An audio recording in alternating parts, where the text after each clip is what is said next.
After teasing it sa social media, nirelease na ni Maris Racal ang kanta niyang Perpektong Tao.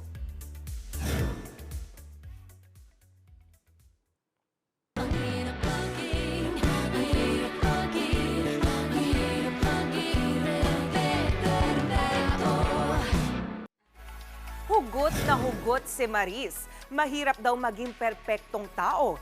Healing song daw niya yan at nirelease niya dahil baka maging healing song din ng iba. Tungkol sa sakit, pagsisisi, pagpapatawad at karma ang perpektong tao.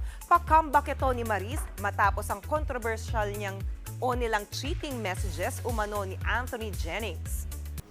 Mga kapatid, Jania Lipon po, laging maging updated sa latest sa entertainment and lifestyle para maging una sa balitaan. Bisitahin at mag-subscribe na sa social media pages ng News 5.